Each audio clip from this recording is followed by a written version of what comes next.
صحیح البخاری کتاب الایمان بابو امور الایمان اور حدیث کا نمبر ہے 9۔ عن ابی ہریرہ رضی اللہ تعالی عنہ عن النبی صلی اللہ علیہ وآلہ وسلم قال، حضرت ابو ہریرہ رضی اللہ تعالی عنہ روایت کرتے ہیں نبی کریم علیہ الصلوۃ والسلام نے ارشاد فرمایا، الایمان بدع وستون شعبۃ، ایمان کی 60 سے کچھ زیادہ شاخیں ہیں۔ ایمان کی 60 سے کچھ زیادہ شاخیں ہیں۔ والحیاء شعبۃ من الایمان، اور حیا بھی ایمان کی ایک شاخ ہے۔ حیا ایمان کی ایک شاخ ہے۔ ایمان کی 60 سے زیادہ کچھ زیادہ شاخیں ہیں اور حیا بھی ایمان کی ایک شاخ ہے، یعنی جو ایمان والا ہوگا اس میں حیا ہوگی، اس لیے کہ حیا ایمان کا حصہ ہے، اس کا جز ہے۔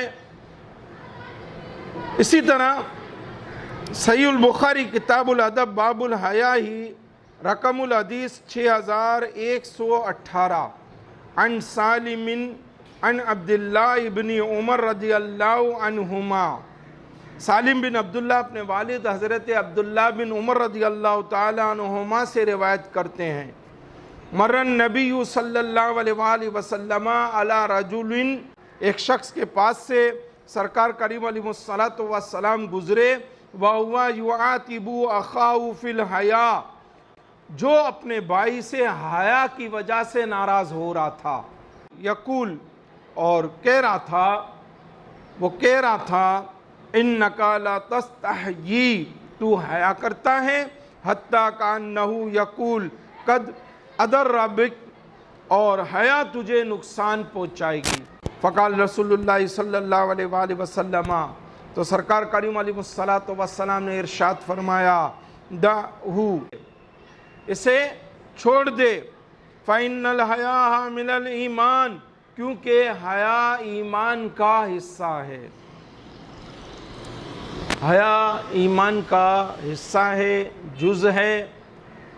اگر حیا ہے تو ایمان مضبوط رہے گا، ایمان میں پائیداری رہے گی۔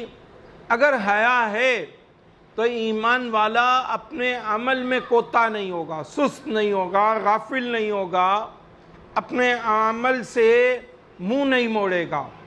اور اگر حیا نہیں ہے تو ایمان والا اپنے ایمان کی پاسداری کرنے والا نہیں ہوگا، اپنے ایمان کا لحاظ کرنے والا نہیں ہوگا۔ صحیح البخاری کتاب احادیث الانبیاء رقم الحدیث 3484 عن ابی مسعود قال النبی صلی اللہ علیہ وآلہ وسلم، حضرت ابو مسعود انصاری رضی اللہ تعالی عنہ سے روایت ہے کہ نبی کریم علیہ الصلوۃ والسلام نے ارشاد فرمایا، ان مما ادرک الناس من کلام النبوۃ اذا لم تستحیی، پہلے انبیاء کرام علیہ الصلوۃ والسلام کے کلام میں سے لوگوں نے جو پایا اس میں سے یہ بھی ہے کہ تم میں حیا نہ ہو، فاصنع ما شئت، پھر جو چاہے کرو۔ اگر حیا نہیں ہوگی تو آدمی جو چاہے گا کرے گا، یعنی پھر برائی کی طرف مائل ہوتا رہے گا، برائیاں انجام دیتا رہے گا، برے کاموں میں لگا رہے گا، اور پھر اچھائی کی طرف اس کا دل مائل نہیں ہوگا، وہ اچھائی کا انجام دینے والا نہیں ہوگا۔ بس حیا ایمان والے کے ایمان کا حصہ، اور حیا سے بھلائی آتی ہے، اسی لیے اس کو ایمان کا حصہ بیان کیا گیا ہے۔ جیسا کہ صحیح البخاری کتاب الادب باب الحیاء رقم الحدیث 6117 عمران ابن حسین قال النبی صلی اللہ علیہ وآلہ وسلم، حضرت عمران بن حسین رضی اللہ تعالی عنہ روایت کرتے ہیں نبی کریم علیہ الصلوۃ والسلام نے فرمایا، الحیاء لا یأتی الا بخیر، حیا ہمیشہ بھلائی لاتی ہے، حیا سے ہمیشہ بھلائی پیدا ہوتی ہے۔ تو ایک مسلمان حیادار ہوگا تو بھلائی کی طرف زیادہ مائل ہوگا، نیکی کی طرف اس کا رجحان ہوگا، اس کا دھیان اچھائی کی طرف زیادہ ہوگا۔ ہمارے آقا کریم علیہ الصلوۃ والسلام پردہ نشین کنواری لڑکیوں سے بھی زیادہ حیادار تھے۔ صحیح البخاری کتاب الادب اور حدیث کا نمبر ہے 6102۔ حضرت ابو سعید خدری رضی اللہ تعالی عنہ روایت کرتے ہیں، کان النبی صلی اللہ علیہ وآلہ وسلم، کہ آقا کریم علیہ الصلوۃ والسلام اشد حیاء من العذراء، نبی کریم علیہ الصلوۃ والسلام کنواری لڑکیوں سے بھی زیادہ حیادار تھے۔ فی خدرہا، جو پردے میں ہوں، جو کنواری لڑکیاں با پردہ ہوں، پردے میں رہنے والی ہوں، ان سے بھی کئی زیادہ آقا کریم علیہ الصلوۃ والسلام حیا والے تھے۔ فَإِذَا رَأَى شَيْئًا يَكْرَهُهُ، جب کوئی ایسی چیز آپ ملاحظہ فرماتے جو ناپسندیدہ ہوتی، عرفناہ فی وجہہ، تو ہم آپ کریم علیہ الصلوۃ والسلام کے چہرہ اقدس کو دیکھ کر جان لیا کرتے تھے۔ یعنی آقا کریم علیہ الصلوۃ والسلام کے چہرہ اقدس پر اس کے آثار نمودار ہو جاتے تھے، چہرہ اقدس سے یہ بات بیان ہو جاتی تھی کہ وہ چیز، وہ معاملہ ناپسندیدہ ہے۔ ایسے ہمارے آقا کریم علیہ الصلوۃ والسلام حیادار تھے۔ اور پھر ہم اس آقا کریم علیہ الصلوۃ والسلام کی غلامی کا دم بھریں، ان کی امتی ہوں، اور ہم میں حیا نہ ہو، ہم تو لجائیں، ہمیں تو شرمانا چاہیے کہ وہ آقا کریم علیہ الصلوۃ والسلام ایسی حیا والے، اور ہم بے حیائی کی طرف مائل ہوں، بے حیا بنتے پھریں، اور بے حیا ہو کر برے کام انجام دینے والے ہوں۔ ہمیں سوچنا چاہیے۔ اللہ رب العزت بے حیا آدمی کو ناپسند فرماتا ہے، جیسا کہ جامع ترمذی ابواب البر والصلۃ باب ما جاء فی حسن الخلق، اور حدیث کا نمبر ہے 2002۔ حضرت ابو درداء رضی اللہ تعالی عنہ روایت کرتے ہیں، آقا کریم مصطفیٰ جان رحمت صلی اللہ علیہ وآلہ وسلم نے ارشاد فرمایا، ان اللہ لا یبغض الفاحش البذیء، اللہ تعالیٰ بے حیا بد زبان کو سخت ناپسند فرماتا ہے۔ جو بے حیا بھی ہو، بد زبان بھی ہو، اللہ ایسے کو ناپسند فرماتا ہے۔ حیا اور بے حیائی کا تعلق کس شے سے ہے، اس کو بھی حدیث مبارکہ میں بیان کر دیا گیا۔ اب یہ ہمارا کام ہے ہم سمجھیں اور سمجھ کر اس طرف اپنا رجحان رکھیں جو حدیث مبارکہ میں بیان ہوا۔ جامع ترمذی اور حدیث کا نمبر ہے 2009۔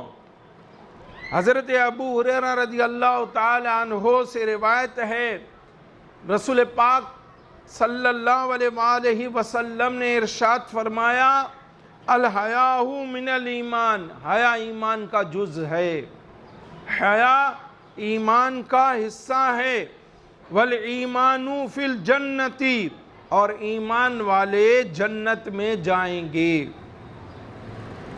ایمان والے جنت میں جائیں گے، اور ایمان کا حصہ ہے حیا۔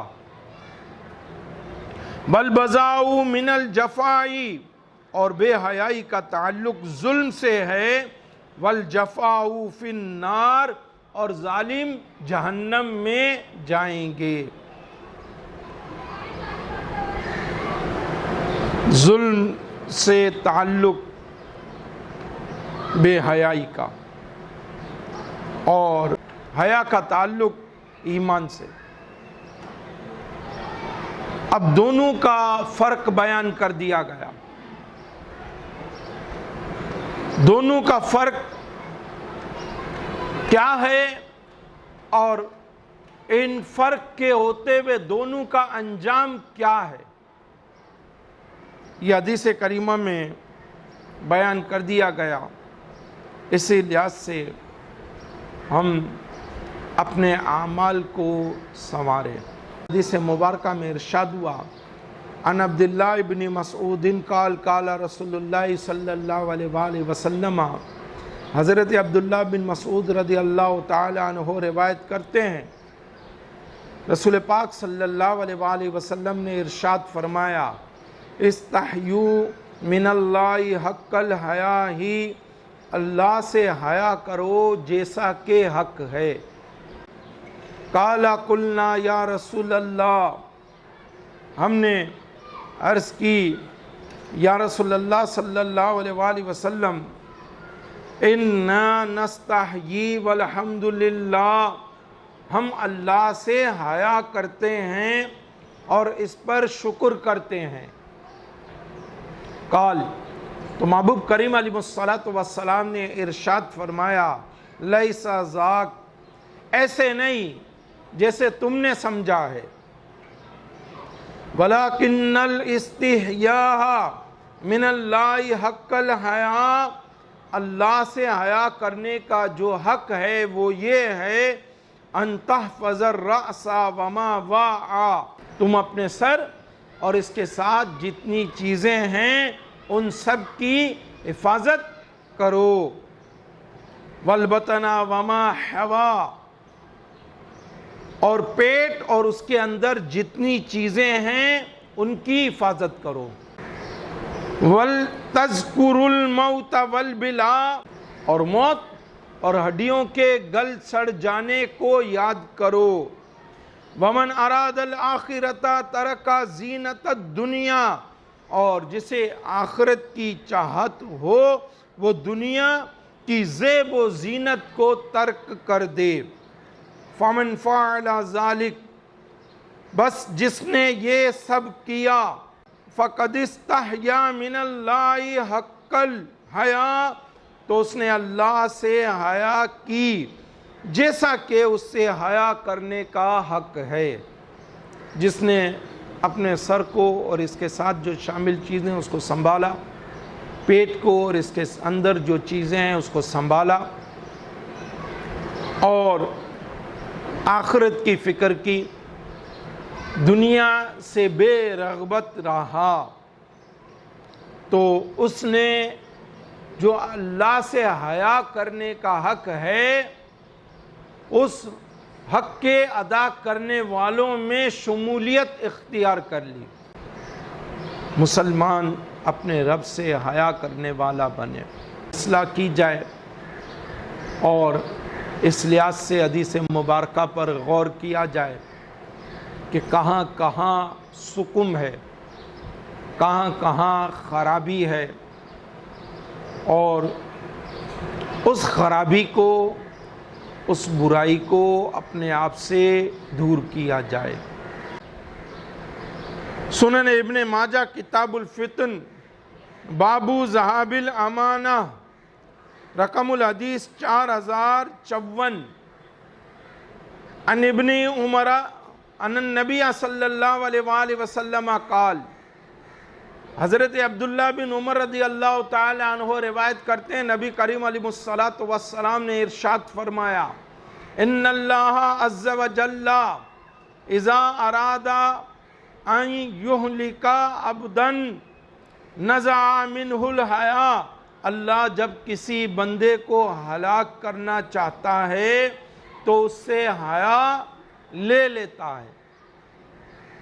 فَإِذَا نَزَعَ مِنْهُ الْحَيَاءَ لَمْ تَلْقَهُ إِلَّا مَقِيتًا مُمَقَّتًا، اور جب اس سے حیا لے لیتا ہے تو وہ تجھے ناپسندیدہ محسوس ہوتا ہے۔ فَإِذَا لَمْ تَلْقَهُ إِلَّا مَقِيتًا مُمَقَّتًا، جب وہ ناپسندیدہ ہو جاتا ہے، نُزِعَتْ مِنْهُ الْأَمَانَةُ، تو اس سے دیانتداری لے لیتا ہے۔ فَإِذَا نُزِعَتْ مِنْهُ الْأَمَانَةُ لَمْ تَلْقَهُ إِلَّا خَائِنًا مُخَوَّنًا، جب اس سے دیانتداری لے لیتا ہے تو تو اسے خائن اور خیانت میں مشہور دیکھتا ہے۔ فَإِذَا لَمْ تَلْقَهُ إِلَّا خَائِنًا مُخَوَّنًا، جب وہ خائن اور خیانت میں مشہور ہو جاتا ہے، نُزِعَتْ مِنْهُ الرَّحْمَةُ، تو اس سے رحم دلی لے لی جاتی ہے۔ فَإِذَا نُزِعَتْ مِنْهُ الرَّحْمَةُ، اور جب اس سے رحم دلی واپس لے لی جاتی ہے، لَمْ تَلْقَهُ إِلَّا رَجِيمًا مُلَعَّنًا، تو تو اسے لعنتی اور لوگوں سے لعنتیں پڑھتے دیکھتا ہے۔ فَإِذَا لَمْ تَلْقَهُ إِلَّا رَجِيمًا، اور جب وہ لعنتی ہو گیا، مُلَعَّنًا، اور لوگوں کی طرف سے اس پر لعنتیں پڑھنے لگیں، نُزِعَتْ مِنْهُ رِبْقَةُ الْإِسْلَامِ، تو اس کی گردن سے اسلام کا پٹا اتر جاتا ہے، یعنی پھر ایمان بھی اس سے جاتا رہتا ہے۔ اس قدر خسارہ۔ کس جگہ حیا نہ کی جائے؟ سنن ابن ماجہ، ہماری ماں عائشہ صدیقہ طیبہ طاہرہ ام المؤمنین رضی اللہ تعالی عنہا ارشاد فرماتی ہیں، فقالت عائشۃ نعم النساء نساء الانصار، انصار کی عورتیں بھی بہت اچھی عورتیں تھیں، لم یمنعہن الحیاء ان یتفقہن فی الدین، حیا دینی مسائل سیکھنے میں ان کے لیے رکاوٹ نہیں بنتی تھی، یعنی دینی مسائل سیکھنے میں حیا رکاوٹ نہ بنے۔ سنن ابن ماجہ کتاب الزہد رقم الحدیث 4181، عن انس قال قال رسول اللہ صلی اللہ علیہ وآلہ وسلم، حضرت انس رضی اللہ تعالی عنہ روایت کرتے ہیں کہ رسول اللہ صلی اللہ علیہ وآلہ وسلم نے ارشاد فرمایا، اِنَّ لِكُلِّ دِینٍ خُلُقًا، ہر دین میں کوئی نہ کوئی امتیازی خوبی ہوتی ہے، وَخُلُقُ الْإِسْلَامِ الْحَیَاءُ، اور اسلام کی امتیازی خوبی، اسلام کی اخلاقی خوبی حیا ہے۔ حیا اسلام کی امتیازی خوبیوں میں سے ہے۔ عن ابن عمر قال، حضرت عبداللہ بن عمر رضی اللہ تعالی عنہما روایت کرتے ہیں، رسول اللہ صلی اللہ علیہ وآلہ وسلم نے ارشاد فرمایا، ان الحیاء والایمان قرنا جمیعا، حیا اور ایمان ایک ساتھ رہتے ہیں، فَإِذَا رُفِعَ أَحَدُهُمَا، اگر ان میں سے کوئی ایک جاتا رہے، رُفِعَ الْآخَرُ، دوسرا بھی چل دیتا ہے۔ تو واضح ہوا، ایمان والا ہے تو حیا ہوگی، حیا دار ہے تو بالیقین ایماندار ہوگا، اچھے ایمان والا ہوگا، اس کا ایمان مضبوط ہوگا۔ اور یہ بھی اس سے ہمیں نقطہ ملا کہ جس قدر حیا ہوگی اسی قدر ایمان میں پائیداری ہوگی، مالا مال ہو۔ بنیادی طور پر حیا کی دو قسمیں ہیں، ایک تو ہے نفسانی اور دوسری ہے ایمانی۔ جو نفسانی قسم ہے یہ کسی نہ کسی صورت میں ہر انسان میں موجود ہوتی ہے، مثلا برہنہ ہونا، کہ مسلمان تو اس کو برا جانتے ہی ہیں مگر غیر مسلم بھی اس سے اجتناب کرتے ہیں، اس سے بچتے ہیں۔ یہ نفسانی حیا ہو گئی۔ دوسری قسم ہے ایمانی حیا کی، اور یہ وہ صفت ہے، وہ خوبی ہے جو ایمان والے کو گناہوں سے بچاتی ہے۔ ایمان والا اس کے ہوتے ہوئے گناہوں سے بچتا ہے، گناہوں کا ارتکاب کرنے سے بچتا ہے۔ حیا دار تم سا ہوا ہے نہ ہوگا، تمہاری حیا پر فدا ہیں حیا ہیں۔ ہر مسلمان غور کرے اور اس لحاظ سے سوچے کہ وہ کس قدر حیا کی طرف مائل ہے، کس قدر اس میں حیا ہے، کس قدر وہ حیا رکھتا ہے۔ اللہ پاک مجھے آپ سب کو با حیا بنائے، با حیا رکھے، اور روز افزوں ہماری حیا میں ترقی عطا فرمائے۔ وما علینا الا البلاغ المبین۔